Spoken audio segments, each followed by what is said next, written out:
남신대주 요동 박시봉방 백석의 시를 수업해보도록 하겠습니다. 일단 작가가 백석인데 백석은 혹시 어느 시대의 시인일까요? 일제강점기. 오 맞아요. 1930년대 일제강점기 유이민의 고통을 다루고 있어요. 유이민이라는 건 고향을 떠나서 방황하는 사람들이에요. 방황을 왜 해야 되느냐? 일제강점기에 이제 우리 민족의 그 가족 공동체의 해체가 이루어지거든요. 그래서 가족 공동체가 해체되는 과정에서 이렇게 방황하는 유이민들의 고통을 이야기했더라. 그래서 백석 시인도 고향을 떠나서 많이 돌아다녔고요. 그 다음에 여기 맨 제목을 보니까 남신일주 유동 요곳은 그러니까 예를 들면 지금 의정부시 신곡동 이런 느낌이거든요. 그러니까 주소예요. 박시봉은 사람 이름이고요. 여기 방이라는 게 붙어 있네. 방은 룸이 아닙니다. 이 방이라는 것은요. 편지글에 옆에다가 프롬 뭐 이렇게 붙이는 거예요. 그래서 여기에 남신일주 유동 박시봉방의 이 방이 이 글이 편지글이구나 라는 걸 알 수가 있습니다. 그러니까 뭐냐면은요. 얘가 세대주야. 그래서 세대주의 집에서 내가 머물고 있다라는 거처를 의미하기도 하고요. 그 다음에 현재 발신인과 수신인이 있잖아요. 자 그러면 보통은 내가 보내는 사람이 발신인이야 수신인이야?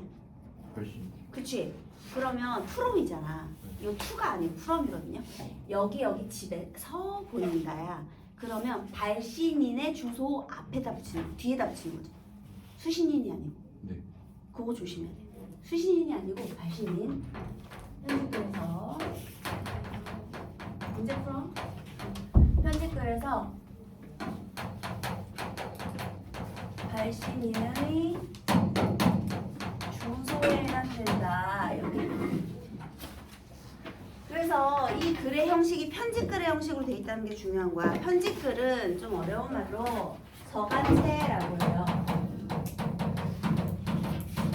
시임에도 불구하고 서간체 편집글의 형식으로 돼 있어. 왜 이런 형식을 택했을까를 한번 생각해 봐야 되겠지. 편지는 왜 쓰냐면 자기 안부랑 근황 전하기 위해서 쓰는 거거든요. 그래서 서간체 형식을 통해서 화자의 처지라든지 화자의 근황이 보다 강조되는 효과가 있더라. 이렇게 이해하시면 되겠습니다. 전체적으로 연구분이 없고 행구분이 있는 자유시, 서정시 되겠습니다. 어느 사이에 나는 또 아내도 없고 아내와 같이 살던 집도 없어지고 살뜰한 부모며 동생들과도 멀리 떨어져서 그 어느 바람새인 쓸쓸한 거리 끝에 헤매이었다. 시적 화자는요 지금 어떤 상태인지 나타나 있는데요. 아내가 없고 집도 그 다음 살뜰한 부모 동생도 없고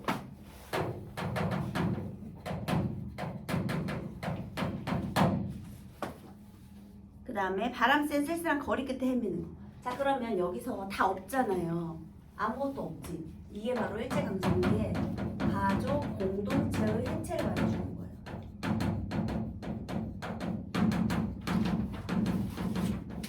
시대적 배경을 담고 있네요. 그래서 가족들과 헤어져서 나는 혼자서 바람이 센 쓸쓸한 거리 끝에 헤매이고 있대요. 그래서 지금 거리를 헤매는 중 거리를 헤맨다라는 건 방황 노숙하는 거거든요. 그래서 유이민의 처지라는 걸 알려주는 문이 되겠습니다. 자 여기서 바람이 세다라고 했잖아요. 바람이 세다 지금 시대 현실을 암시하는 부분인데요. 일제강점기에 혹독하고 암담한 현실 상황을 바람 센 쓸쓸한 거리로 표현을 하고 있네요. 그리고 원래 센이라고 해야 되는데 세인이라고 하는 것은 일부러 이렇게 문법에서 어긋난 표현을 사용하는 시적 허용이 되겠습니다. 바람이 세다라는 걸 강조하는 거죠. 그래서 이렇게 지금 내가 노숙을 하면서 방황을 하고 있는데 너무 추운 거야. 바로 날도 저물어서요. 이렇게 거리에서 노숙하고 있는데 날은 저물었지. 바람은 쓸쓸히 불지. 바람이 더욱더 심해지고요. 추위도 점점 더해지고요. 이게 다 일제강점하에 암담한 현실 상황이에요. 그래서 시련, 고난. 더 이상 거리를 헤매기가 너무 힘들어지는 거야. 그래서 나는 어느 목순의 집에 헌 사슬간 한 방에 들어서 쥔을 붙이었다. 자, 우리 여기서 잠깐 우리 백석은요 유리민의 고통을 노래했다라는 특징도 있지만요 백석 시인의 고향이 평안도예요. 그런데 사람이 일제에 저항하는 방법이 여러 가지가 있는데 조국 광복에 대한 독립에 대한 의지와 신념을 직접적으로 노래한 작가들도 있겠지. 그렇지만 대부분의 작가는 그런 거 못하잖아요. 근데 그 중에서 백석이 택한 방법은 사라져가는 우리말을 지키려는 노력을 했어요. 왜 우리말 못 쓰게 했잖아. 일본말만 쓰게 했잖아. 그럼 표준어도 그 정도면 방언은 얼마나 빨리 사라지겠어. 그래서 본인이 살던 지역의 평안도 방언을 아주 많이 살려 쓰는 역할을 했어요. 그래서 얘는 평안도 지방의 방언을 사용해서 토속적인 정감을 준다. 얘도 백석 씨의 특징이에요. 저 두 개는 무조건. 그래서 여기서 이제 토속적인 정감을 주는 시어들을 한번 찾아봐야 되는데요. 자, 방언이 나올 때마다 여러분들은 이렇게 방언에다가 이렇게 표시를 한번 해보시면 좋겠습니다. 방언을 써서 향토성을 강조한다. 향토성, 토속성 똑같은 거예요. 자, 여기에 지금 삿이라는 표현 있죠. 삿이 무엇이냐? 갈대, 이렇게 지푸라기 이렇게 갈대자리예요. 갈대자리. 그러니까 갈대 돗자리 같은 거라고 생각하시면 되겠습니다. 자, 다시 목순의 집에, 우리 목수 이름 알 것 같은데 뭐죠? 박시봉. 그렇지. 박시봉 씨의 직업은 목수였네요. 그 목순의 집에서 헌 대나무 자리를 깐 그러한 방에 들어서 자, 쥔을 붙이다. 쥔을 붙이다라는 건 새들어 살다 그런 뜻입니다. 자, 그런데 여기서요 보통 있잖아 춥잖아. 추운데 갈대 대나무 자리 같은 거 깔겠니? 보통은 온돌 보일러에서 불을 뗄 거 아니야? 근데 얘는 온도를 뗄 수 없는 방이야. 왜냐면 대나무 자리를 깔았는데 온돌 떼면 그거 다 녹잖아. 타잖아. 근데 대나무 자리를 깔았다는 건 그냥 시멘트 맨바닥 흙바닥이라는 거거든요. 그러니까 그냥 대나무 자리를 깐 거야. 자, 여기는 사실 아마도 가축이 살던 곳이 아니었을까 하는 그냥 추측을 한번 해봅니다. 소나 돼지 같은 게 살지 않았을까? 이렇게 사시 깔려 있으니까. 근데 어쨌든 이제 내가 형편이 안 좋으니까 아주 열악한 환경에서 새들어 살게 된 거예요. 삿이라는 것은 향토적인 시어입니다. 자, 그래서 여태까지 여기까지는요, 8행까지는요 화자의 처지가 나타나 있어요. 너무너무 추워서 자, 목순의 거리에서 목순의 집에서 새 들어 살게 된 이렇게 목순의 집에서 살게 되었어요. 그래서 여기까지는 화자의 처지가 잘 드러난 부분이 되겠습니다. 화자의 처지.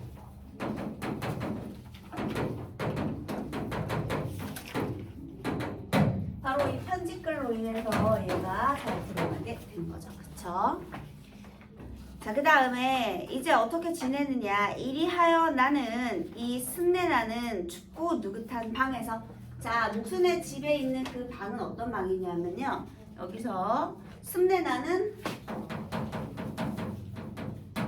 춥고 느긋하는 눅눅한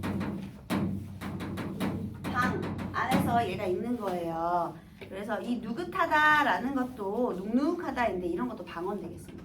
자, 그 다음에 이거 눅눅한 뭐 삿 이런 거는 전부 방언이야. 자, 그 다음에 여기서 습내나는 춥고 눅눅한 방에 내가 앉아 있는데요. 열악한 환경이죠. 낮이나 밤이나 나는 나 혼자도 너무 많은 것 같이 생각하며 자, 이제 여기 방 안이에요.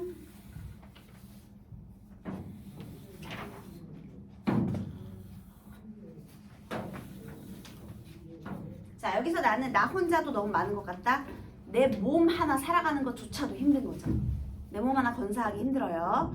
그래서 딜옹백이에 북덕불이라고 담겨오면 자, 딜옹백이 북덕불 전부 향토적인 시어예요. 표시해주세요. 딜옹백이의 북덕불은 뭐냐면요. 내가 되게 무기력하게 있거든요.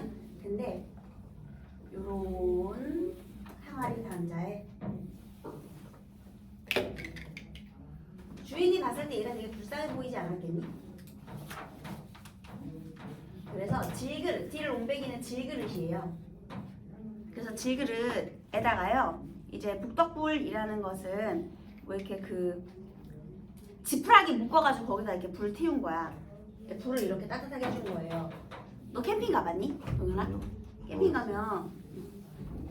가면 이렇게 장작 떼잖아요. 네. 그럼 이제 장작 다 타고 남잖아. 그러면 우리 캠핑 의자 밑에다가 이렇게 놔두면은 엉덩이 따뜻하거든요. 그러니까 그런 것처럼 너무 추우니까 아마도 누군가가 얘한테 이 질 그릇에다가 그 불 같은 걸 줬을 거야. 일단 지금으로 따지면 핫팩 하나 얻었다고 생각하시면 되겠습니다.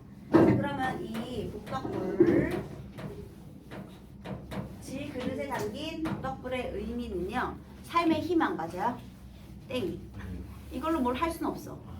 이게 내 삶을 바꿔줄 수 있어? 아주 그냥 작은 위로, 아주 작은 위로. 근데 삶에 도움은 안 돼. 희망 이런 건 안 되는 거야. 그냥 작은 위로. 그냥 아주 얘네는 뭐 온돌도 안 되잖아, 추운데. 그러니까 습내 나고 춥고 눅눅해, 겨울인데 얼마나 끔찍하니. 그런데 그나마 아주 그냥 작은 삶의 위로가 되는 것일 뿐. 위로라고 썼어요, 위로. 얘는 희망 따위는 아니에요. 그래서 그냥 그거라도 있으면 이것을 안고 손을 쬐며 제 위에 뜻없이 글자를 쓰기도 하면 지푸라기 불리니까 얼마나 자주 그러니까 얼마 금방 꺼지겠냐. 그러면 여기다가 제에다가 글씨 쓰는 거예요. 왜? 우리 이거 있잖아요. 이렇게 제 이렇게 있으면 여기다가 글씨 쓰는 거야. 천재.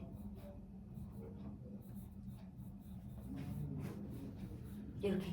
자, 여기 제 위에 글씨 쓰기. 자, 우리 시적화자가 하는 일을 한번 생각해 볼게요. 이 시적화자가 이 눅눅한 방에서 제 위에 글씨 쓰기. 자, 의미가 있어 없어? 의미가 있어? 아무 의미가 없어. 그럼 무슨 의미가 있어? 아니, 살기 힘들면 밖에 나가고 돈 벌어야지. 여기서 방구석에서 제 위에 뜻없이 글자 쓰면 돼? 그 다음에 얘가 만약에 작가라고 해봐. 그러면 종이에다가 필착해야지. 글씨 쓰면서 작품 창작해야지. 근데 왜 일도 못하고 문학작품 창작도 못할까요? 일제강점기. 맞아요. 할 일이 없는 거야. 왜냐면 일제강점기 지식인은 써주지 않아. 그리고 내가 쓸 수 있는 글은 다 일본을 찬양해야 되는 글인데 그런 글은 또 쓰고 싶지 않아. 그러니까 할 일이 없는 거야. 그래서 무의미하게 이렇게 있는 거죠. 그리고 또 문 밖에 나가지도 않고 자리에 누워서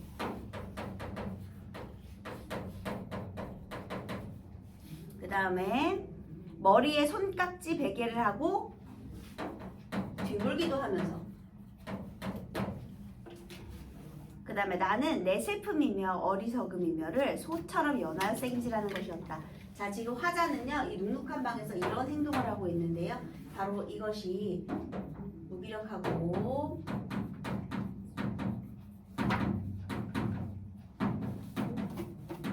절망적인 화자의 태도를 드러내주는 그런 내용이 되겠습니다. 의미 없는 행위를 하니까요. 그래서 얘가요 여기 누워가지고 손깍지 베개를 하고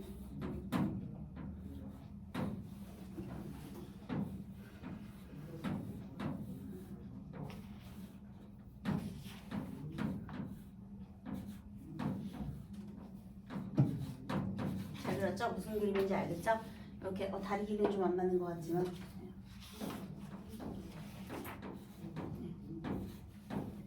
자, 어쨌든 간에 이게 손깍지 베개를 하고 자, 이때 무슨 생각했다고요?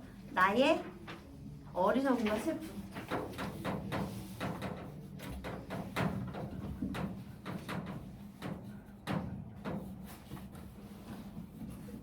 나는 왜 일제강점기에 태어나서 또르륵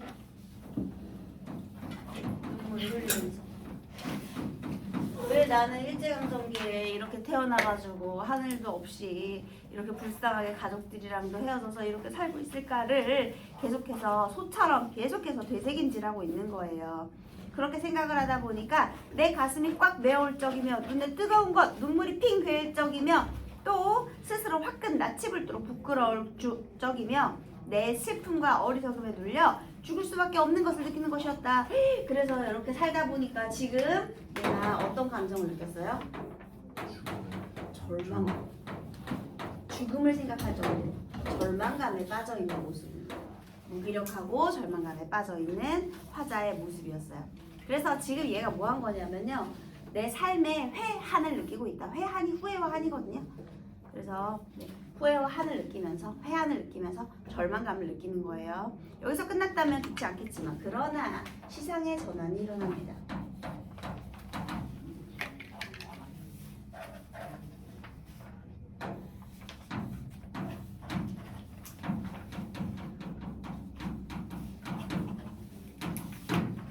잠시 뒤에 내가 어떻게 했느냐?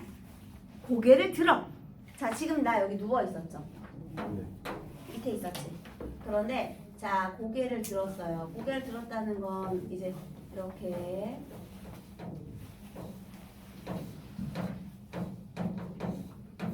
고개를 들었다는 거죠.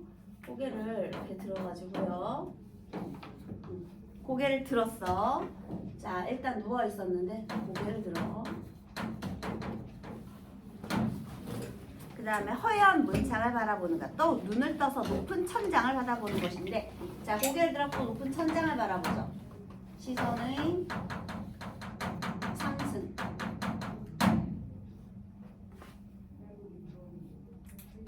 이때 나는 아까는 슬픔과 어리석음을 생각했죠. 근데 내 이번엔 뜻이며 그리고 내 힘으로 내 뜻과 힘으로 나를 이끌어가는 것은 힘든 일이라는 걸 생각해. 그래서 이게 아니라 이것들보다 더 크고 높은 것.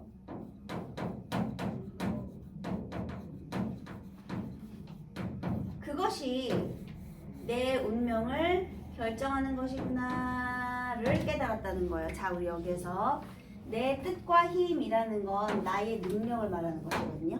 나의 의지와 능력.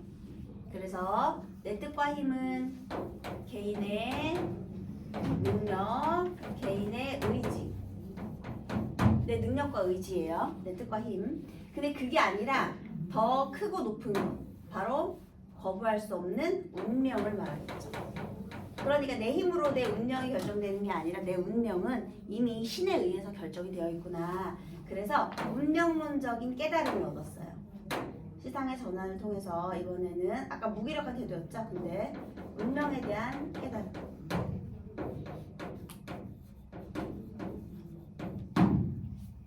그래서요. 그렇게 운명론적인 깨달음을 깨달아 보니 이렇게 하여 여러 날이 지나는 동안에 내 어지러운 마음에는 슬픔이며 한탄이며 가라앉을 것은 차츰 앙금이 되어 가라앉고 나머지는 좀 가라앉고 이제 나머지 어느 정도 조금은 일부 갈등은 내적 갈등은 해소가 되었지만 아직 남아있는 감정이 있어요. 바로 외로움이에요.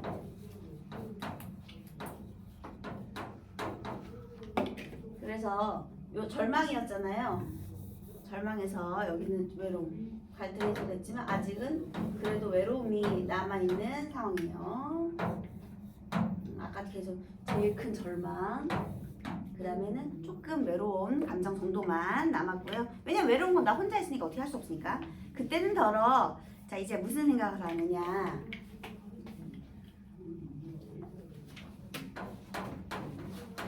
그때는 덜어 나주손에, 자, 나주손이라는 것도 우리 방언이거든요. 저녁 무렵입니다. 낮이 아니에요. 밤에 쌀랑쌀랑 음성 상징어를 썼어요. 그쵸? 쌀랑쌀랑 쌀랑눈이 와서 문창을 치기도 하는 때가 있는데, 자, 우리 저기 바깥을 보니까요. 지금 뭐가 오고 있어요? 눈이 내리고 있어요. 그런데 그때 나는 이런 저녁에는 화로를 더욱 가까이 다가끼며, 자, 무릎을 꿇어보면, 자, 이 사람은 지금 뭐 하고 있냐면 무릎을 이렇게 꿇고 앉아 있어요. 여기 다리가 이상하네. 자, 아무튼 이렇게 무릎을 지금 꿇고 있는 상황입니다. 무릎 꿇었어요.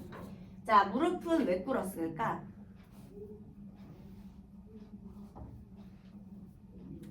다리를 쩍벌하고서 생각하면 뭔가 불량해 보이지. 네. 그러니까 자세를 일단 바로 한 거야. 너도 갑자기 막 수업을 듣다가 아 내가 공부 좀 이번에 열심히 해야겠다 그럼 자연스럽게 허리가 이렇게 펴주고 자세가 바라지지 않아요? 똑같아요. 그래서 얘가 무릎을 꿇은 이유는 경건함을 드러내기 위해서 자 경건한 자세로 생각을 합니다. 자 이번에는 이거 생각하는 거야.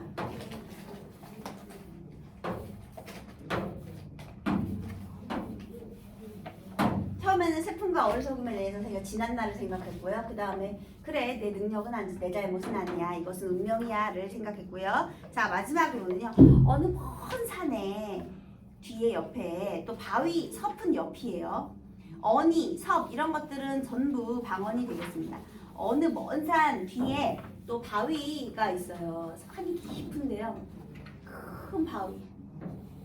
자 바위 옆은 나무가 살기 좋은 곳이게 아니게 안 좋은 곳이지. 바위 옆에 그런데 따로 외롭게 서서 어두워 오는데 지금 여기 북쪽 지역이거든요. 갈매나무예요. 근데 이 갈매나무는 크고 막 고든 나무는 아니에요. 왜냐하면 이 추워가지고 이파리 또 뾰족뾰족할 것이고, 그치? 추운 지역에 사는 것들은 햇빛 많이 못 봐야 이파리 뾰족뾰족하잖아. 그리고 이렇게 좀 많이 굽었을 거예요. 자, 이런 굽은 갈매나무예요. 그런데 바위 옆에 외로이 서서 어두워오는데 하이안이 이 살랑살랑 내리는 눈을 맞을 그 마른 잎새에는 살랑살랑 소리도 나며 눈을 맞은 자 그래도 눈이 내릴 때 나는 헌사슬간 눅눅한 방이라도 있잖아요. 화로도 있잖아요. 그치? 북덕불 화로도 있잖아. 근데 얘는 온몸으로 그 눈을 다 맞으면서 견뎌야 되죠. 자, 누가 더 최악의 상황이야? 당연히 이 갈매나무가 더 최악의 상황이겠죠? 그래서 드물다는 굳고 정한 갈매나무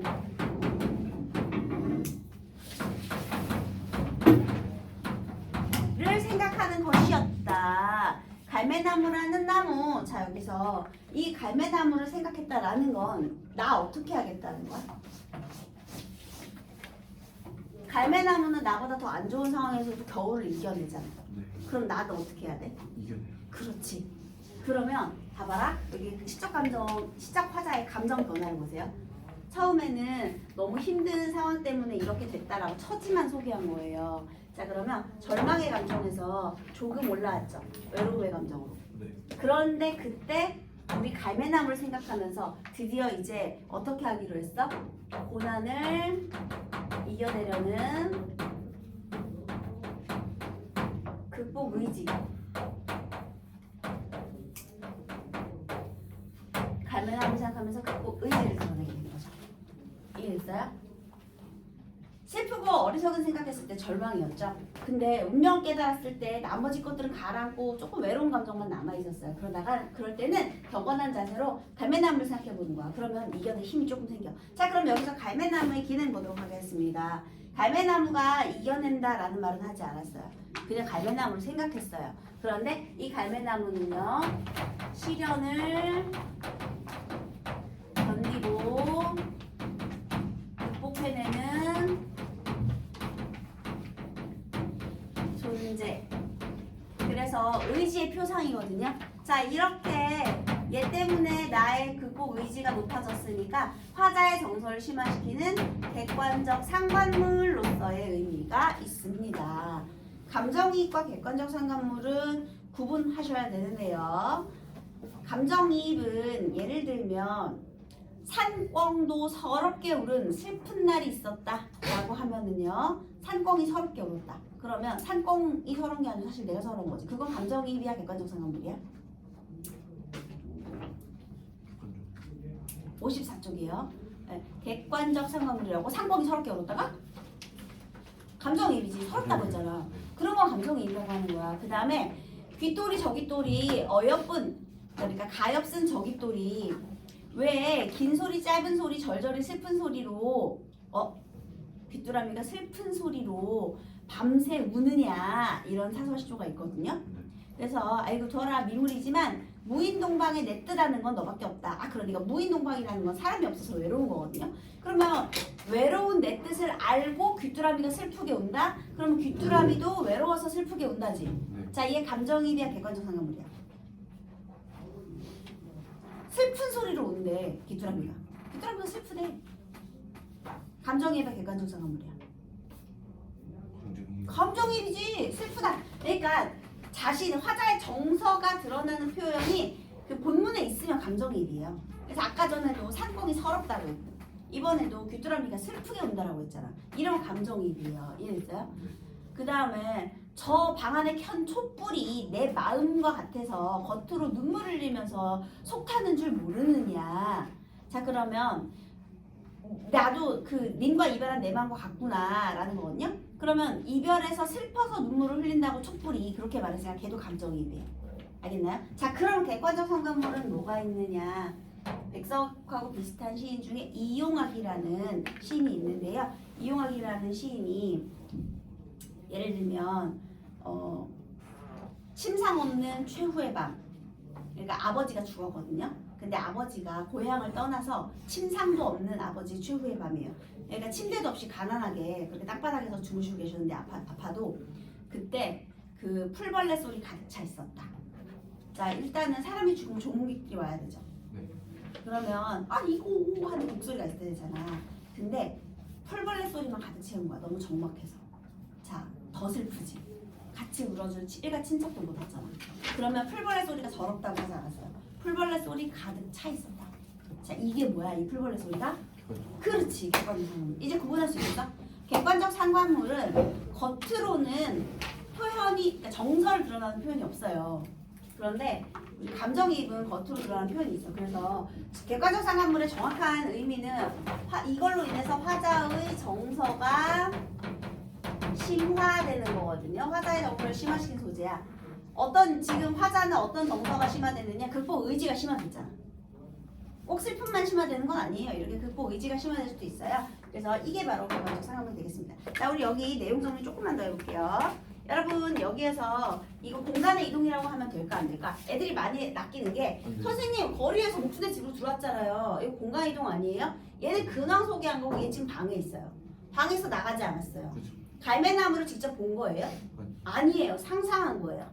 생각한 거야. 지금 이 그림을 잘 봐봐. 누워있다 앉아서 일어나기만 했어. 이때 이 처지 근황 소개하면서 편집 그리니까 이 근황 소개하면서 이 방 안에서 이렇게 생각만 했습니다. 자, 그래서 얘는요 시간적인 순서에 따라 역순행적 구성 없죠. 순서대로 내가 이 방에 들어와서 살고 그 다음에 누워있다가 이렇게 해서 저렇게 생각했다라는 거잖아요. 그래서 시간적인 순서에 따라 그 다음에 내면 의식의 흐름에 따라 여기 생각보세요. 이거 선생님 다 생각하는 그림 그려놨잖아. 그래서 내면 의식의 흐름에 따라 그리고 공간의 이동은 없다라는 점 이렇게 그 다음에 여기서 중간에 시상의 전환이 있죠.